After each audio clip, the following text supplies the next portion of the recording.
Guys, Hello. it's quite crazy that it's been like 5 years you've been on TNA Impact. I think we chatted twice and not even media calls. It's very strange because I feel like I've seen you all that time, and Yeah. yeah, it was very different. Um, you had a match last Friday against Mustafa Ali for the X Division Championship, of course. You came up short. Mm. But how did the match happen?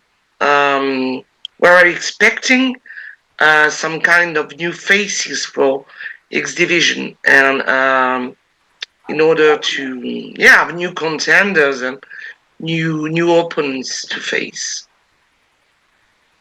Yeah, I mean, really, that just happened by chance, right? I mean, they're kind of with Mustafa coming in so hot and heavy, and with all the TNA changes that we've had, you know, there was sort of a little bit of a brief resurgence in the X division, so even though Chris Bay and I are trying to focus on our tag team title, situation, he ended up, in the Rebellion referendum match, for an opportunity. He came up a little short on that. And then they did the ballot box thing. And of course, I was voted to get an X Division title opportunity. And so, you know, um, you can't say no when those opportunities come up, regardless of where your focus might be. And I think that arguably I gave Mustafa his biggest challenge to date. So I'm proud of that match for sure, and I'm proud of the performance. But that wasn't really where my priority and my focus was, and so I think that has a lot to do with why I came up short. It's hard to split my focus when I really want to be committed to something. Yeah, because it's something very different now to be at the same time chasing uh, uh, a championship with Chris and another on your own, knowing also Chris is a former X Division champion. Yes, I'm trying to, uh, and isn't it complicated to have two focus at the same time? Yeah, I think, and that's kind of been that's definitely, and that's been where him and I have had some disagreements recently, right? I really am adamant about where our focus should be, and he seems, he was very uh, confident that we can do both, and you know, I'm willing to give that a chance, but so far I don't think that it's been working out trying to do both. I think it really needs to be. I think it really needs to be focus on one, keep a priority on one, and it's not to say that we can't have single success. We certainly can, but if that's what we want to do, then that's kind of where the focus needs to shift, right? We can't. I don't think that doing both is gonna be beneficial. Um, so hopefully now that the X Division title opportunities have kind of been passed over now. Hopefully we can reshape the focus on the tag team title pictures and really commit to that, and we'll get our third run. I remember you starting to tag team with Chris, to tag up with Chris, like it was 2020, I think. It's been 2020 or 2021, I don't exactly remember. It's been a long time for you. How would you describe the dynamic of your team? Oh, And the it's fact changed. that you are a team that lasts. Yeah, it's been an incredibly enlightening experience tagging with Chris. I think it was 2021. Something like that. Yeah, because it was right after I came back from Best of Super Juniors with New Japan. True. Um, so I think it was 2021 that we got put together, and it was uh, the dynamic was way different than that of, my teaming with Fulton. The situation, the relationship, the goals, Dalton, yes. all of it was very different with Fulton. And so coming into to tag with Chris, then both of us sort of were able to put a lot. We committed to it, right? Rather than being two competitors who it's great when we faced. We've had so many classic matches against each other in the X division, and so rather than keep that sort of competitive dynamic between us, we really committed to the tag team, and we really focused on enhancing each other's strengths and just strengthening each other. And it not only went. I mean, as soon as we became a tag team, we're thrown in there with guys like the Motor City Machine Guns, and so the only way you can, it's a sink or swim moment in that case, right? You have to succeed, or you're gonna fall flat.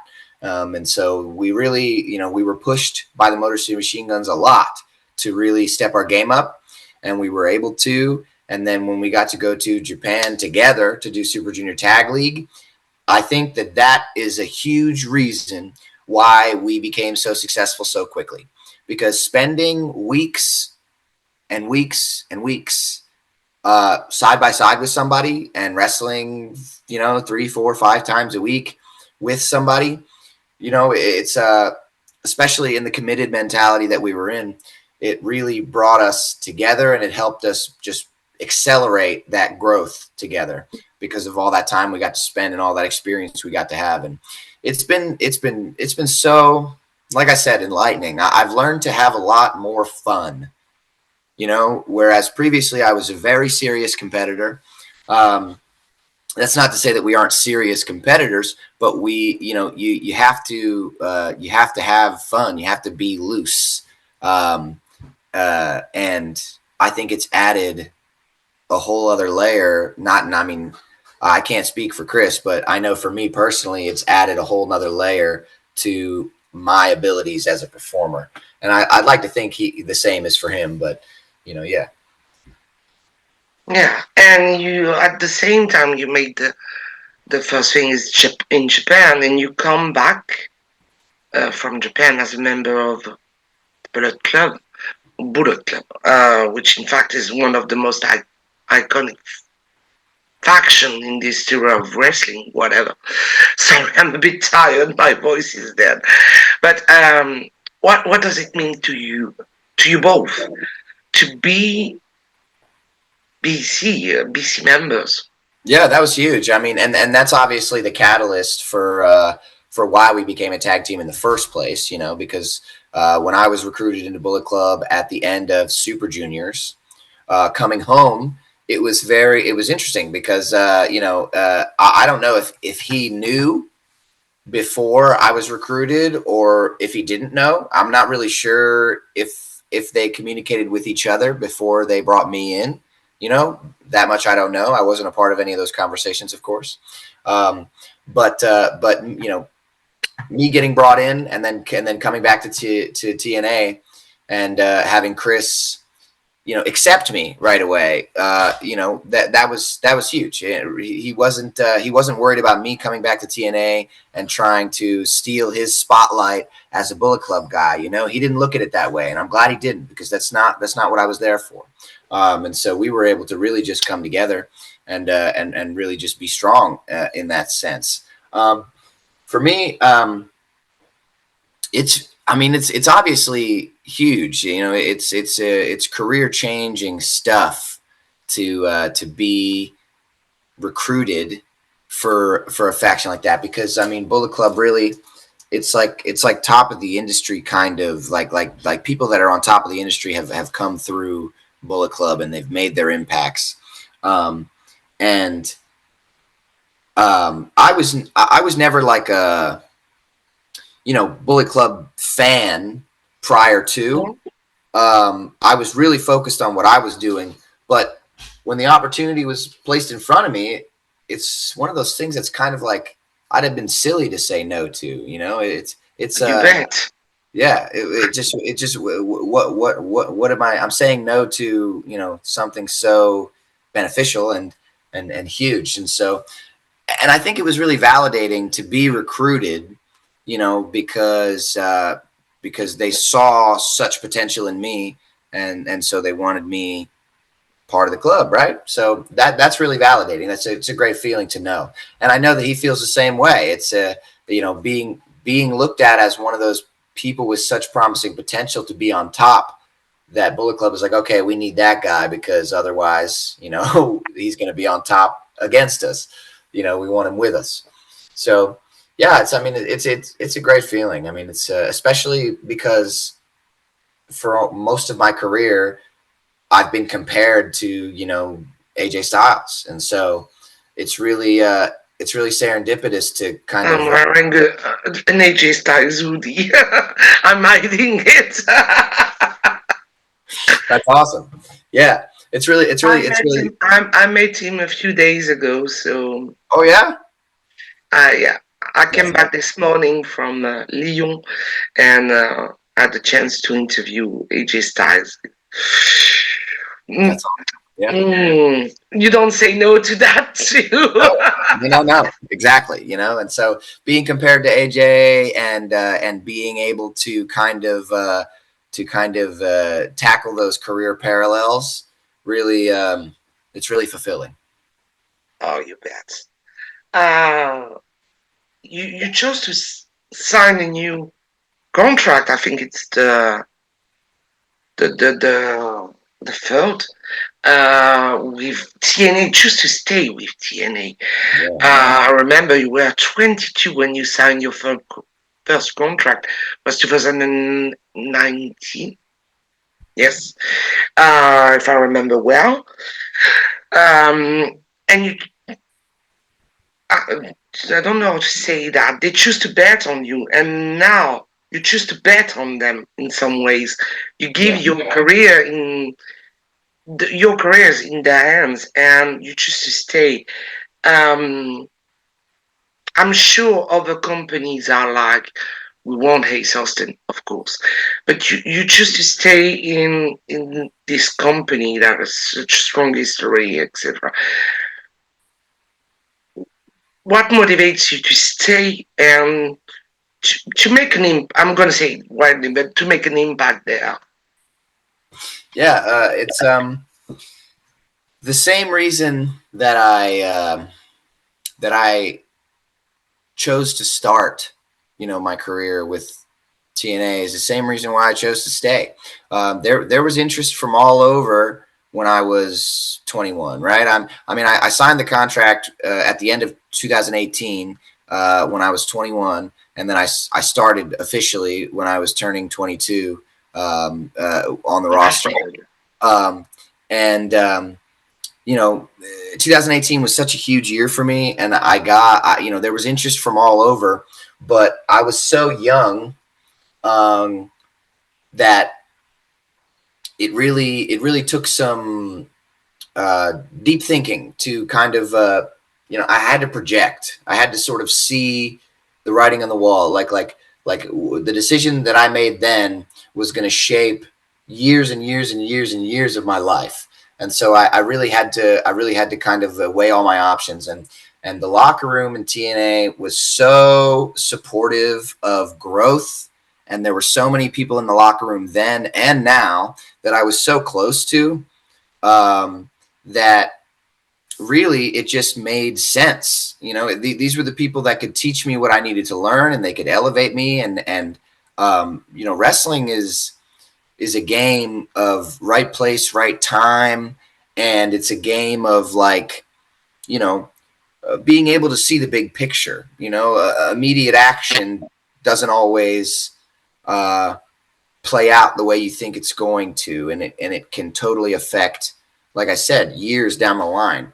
So you kind of got to make the right moves, and I feel like I've done a lot of being in the right place at the right time, and that's because of the people that mentored me. They taught me to be prepared at all times. So when the right place, right time happens, I'm ready for it. I've never been unprepared for an opportunity that was put in front of me. Um, and so, yeah, the just not just the locker room aspect, but also, also the freedom. There's a lot of the world that I wanted to experience, and I actually got some advice from William Regal himself years ago about seeing the world and about experiencing all that pro wrestling can offer you before you decide to lock yourself into any kind of very strict long term commitments. Um, and so TNA is very unique in the sense that you can invest a lot into the company. They will invest a lot into you, but they will still give you that freedom outside of their schedule to invest time and energy into other things that interest you. So now I get to play around with those things outside. I get to take international bookings all over the place, even if it doesn't involve TNA. I've wrestled Go in six to countries. Japan when New Japan wants you to come for the Broad Cup things or things like that. Yeah, and that's huge. That's huge for me especially because I want to I want to take that advice that William Regal gave me all those years ago. I want to experience all that I possibly can before I decide to be locked into any sort of long term strict commitments that prevent me from doing whatever. Um, I am not afraid to hustle and be successful for myself. I'm always going to be able to support myself Mm. and get the things that I need, regardless of who's behind me or who I'm signed to or what's going on. I definitely feel that I'm very well off in the sense of of my working mentality. Um, and yeah, so I still have a lot of interests in acting and doing stunt work, and there's a lot of things outside of wrestling that I want to try and Mm. spend some time on. And TNA gives you the freedom to do that, and they give you the freedom, like I said, to chase any sort of opportunities as long as it's not conflicting with the schedule. And they're so understanding, they're so easy to work with, and it's really you know it's an unfinished story. It's for me personally, especially. I've had such great success so far, and I'm determined to be the world champion someday. And I can't do that if I leave. So I remember that young cocky guy who made his debut in 2019. You were so young. And the guy I'm talking to now seems to be, can I say, a more grown up man, a more experienced man. Do you feel like TNA helped you grow up and is helping you even now uh, uh, to become not only a better wrestler, good wrestler, but a good person? absolutely, yeah, yeah, you hit the nail right on the head. Really, that like I Okay. that was a oh, um, that was again, that was a huge reason why I decided to start with TNA, because I was so young at the time, and I knew that wherever I decided to go was going to kind of shape not just my career but who I am as a man. As you said, it's gonna shape me as a human being because I was so young. um, and so I wanted a place that was going to foster I wanted to be in a place that was going to foster positive growth, and teach me a lot of life lessons, not just wrestling, like just about being a human. And that's been huge. I think that that cocky young man, that's who I had to be then. I couldn't come into TNA and try to be nice to everybody, because then I would have been stepped on and squashed. And I knew that in order to kind of make a name for myself and sort of pave my way, that I was going to have to push some buttons, and I was going to have to make some mistakes, and I was going to have to bet on myself and be confident in myself.